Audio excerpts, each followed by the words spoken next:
സർവശക്തനായ കർത്താവിന്റെ നാമം മഹത്വപ്പെടട്ടെ. ഫെയ്ത്ത് വോയിസിലേക്ക് എല്ലാവരെയും ഞങ്ങൾ സ്വാഗതം ചെയ്യുന്നു.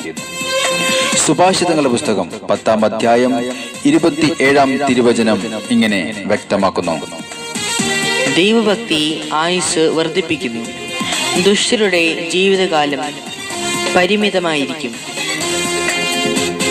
ക്രിസ്തുവിൽ ഏറ്റവും സ്നേഹമുള്ളവരെ, ഈ ഭൂമിയിൽ ദീർഘകാലം ജീവിക്കണമെന്ന് ആഗ്രഹിക്കുന്നുവെങ്കിൽ ആദ്യം നമുക്ക് ആവശ്യമായിരിക്കുന്നത് ദൈവഭക്തിയാണ്.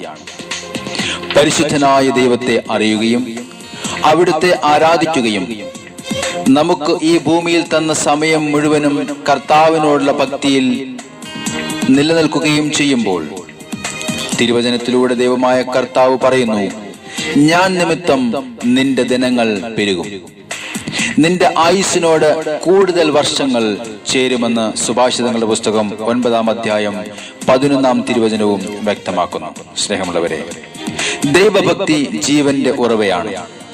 മരണത്തിന്റെ കെണികളിൽ നിന്ന് രക്ഷപ്പെടുവാൻ അത് നമ്മെ സഹായിക്കുന്നു. ദൈവഭക്തി നിലനിർത്തുന്നത് ദൈവത്തെ ആരാധിക്കുകയും സ്തുതിക്കുകയും ചെയ്യുന്നത് മാത്രമല്ല, നമ്മുടെ ജീവിത വിശുദ്ധി അനുദിന ജീവിതത്തിൽ ഉണ്ടാകണം. നമ്മുടെ ചിന്തകൾക്ക് വളരെ പ്രാധാന്യമുള്ളതുകൊണ്ട് നമ്മുടെ ചിന്തകളെ ദൈവഹിതപ്രകാരം നടത്തണം. കാരണം വചനം പറയുന്നു, ചിന്തയാണ് ഏതൊരു പ്രവൃത്തിയുടെയും ആരംഭം. സ്നേഹമുള്ളവരെ, ദൈവഹിതത്തിന് എതിരെ നിൽക്കുന്ന എല്ലാ ദുഷ്ടരുടെ ജീവിതകാലവും പരിമിതമാണെന്ന് തിരുവചനം വ്യക്തമാക്കുന്നു. അതുകൊണ്ട് ദൈവഭക്തിയിൽ നമുക്ക് ആശ്രയിക്കാം, ദൈവഭക്തി നമുക്ക് പരിശീലിക്കാം. ദൈവത്തെ ആരാധിക്കുവാൻ, സ്തുതിക്കുവാൻ, വിശുദ്ധിയോടെ ജീവിക്കുവാൻ നമുക്ക് ശ്രമിക്കാം. നമ്മുടെ കർത്താവായ യേശുവിന് നമുക്ക് നന്ദി പറയാം. നമ്മെ ഇതുവരെയും നടത്തിയ അവിടുത്തെ സ്നേഹത്തിനും നമ്മുടെ കാൽക്കല്ലിൽ തട്ടാതെ പ്രതികൂലങ്ങളിൽ നമ്മെ കരം പിടിച്ച് നടത്തിയ ആ വലിയ സ്നേഹത്തിന് നന്ദി പറയാം. അപ്പനെപ്പോലെ എന്നെ സ്നേഹിക്കുന്ന യേശുവേ, അങ്ങേക്ക് നന്ദി പറയുന്നു.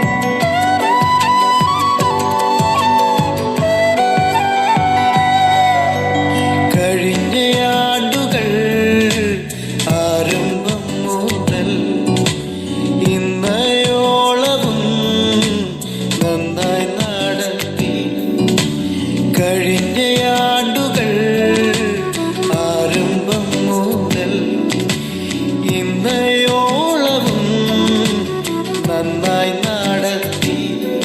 കാൽക്കല്ലിൽ തട്ടാതെ കാരം പിടിച്ചു, തോളിൽ വായിച്ചു എന്നപ്പനെ പോലെ. കാൽക്കല്ലിൽ തട്ടാതെ കാരം പിടിച്ചു, തോളിൽ വായിച്ചു എന്നപ്പനെ പോലെ. താലോലിച്ചിടും എന്തായിപ്പോ ഓ എൻ്റെ യേശുവേ, താലോലിച്ചിടും എന്തായിപ്പോ. കർത്താവേ, അങ്ങേക്ക് സ്തോത്രം. അങ്ങേ ഞാൻ ഉയർത്തുന്ന എൻ്റെ യേശുവേ, അങ്ങേ മാത്രം ഉയർത്തിയിടുന്നേ എന്നപ്പനെ. അങ്ങേ മാത്രം ആരാധിക്കുന്നേ എന്നേശുവേ. അങ്ങേ മാത്രം ഉയർത്തിയിടുന്നേ എന്നപ്പനെ. അങ്ങേ മാത്രം ആരാധിക്കുന്നേ എന്നേശുവേ. കർത്താവായ യേശുവേ, ഞാൻ ചോദിച്ചതിലും കരുതിയതിലും ഉപരിയായി അവിടുന്ന് എനിക്ക് നൽകി. കർത്താവായ യേശുവേ, ഈ ഭൂമിയിൽ എൻ്റെ കഴിവിനാൽ ഞാൻ ഒന്നും നേടിയിട്ടില്ല. എല്ലാം അവിടുത്തെ കൃപയാണ്. അവിടുത്തെ അളവില്ലാത്ത സ്നേഹമാണ് എന്നെ ഇതുവരെയും വഴി നടത്തിയത്. ഓ യേശുവേ, അങ്ങേക്ക് സ്തോത്രം ചെയ്യുന്നു.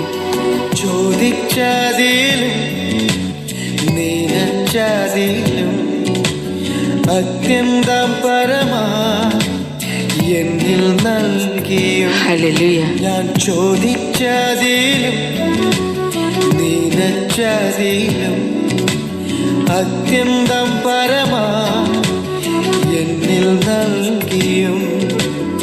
എൻ കഴിവിനാൽ ഒന്നും നേടിയില്ലേ,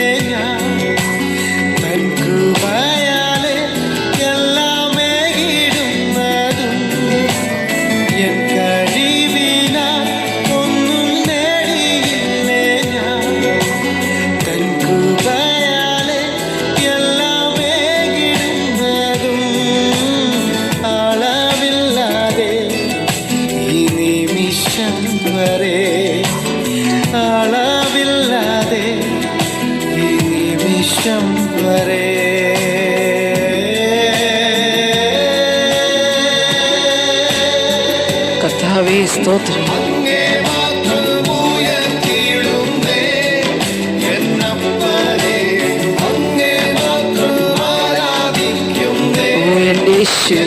യേശുവേ. അങ്ങേ മാത്രം ഉയർത്തിയിടുന്നേ എന്നപ്പനെ, അങ്ങേ മാത്രം ആരാധിക്കുന്നേ എന്നേശുവേ. കർത്താവെ, അങ്ങേ മാത്രം ഞങ്ങൾ സ്തുതിക്കുന്നു. അങ്ങയ്ക്ക് മാത്രം സ്തോത്രം ചെയ്യുന്ന കർത്താവെ, അങ്ങേ ഞങ്ങൾ ആരാധിക്കുന്നു. അങ്ങേ മാത്രം ഉയർത്തിയിടുന്നേ എന്നപ്പനെ, ഓ എൻ്റെ യേശുവേ, അങ്ങേ ആരാധിക്കുന്ന കർത്താവെ, നിമിഷം കർത്താവെ, അങ്ങോട് പ്രാർത്ഥിക്കുന്ന സകല മക്കളുടെ പ്രാർത്ഥനകളും അവിടുന്ന് സ്വീകരിക്കണം. അവിടുന്ന് സകല മക്കളെയും അനുഗ്രഹിക്കണം. യേശു, അങ്ങേ ഈ പ്രഭാതത്തിൽ സ്തുതിക്കുകയും ആരാധിക്കുകയും നന്ദി പറയുന്നു. യേശുവേ, അങ്ങയുടെ നാമം മഹത്വപ്പെടട്ടെ എന്ന് പ്രാർത്ഥിക്കുന്നു. എന്നപ്പനെ, അങ്ങേ മാത്രം ആരാധിക്കുന്നേ എന്നേശുവേ. അങ്ങേ മാത്രം ഉയർത്തിയിടുന്നേ ഓ എൻ്റെ യേശുവേ, സ്തോത്രം. ഹല്ലേലൂയ. അങ്ങേ മാത്രം ആരാധിക്കുന്നേ യേശുവേ, സ്തോത്രം.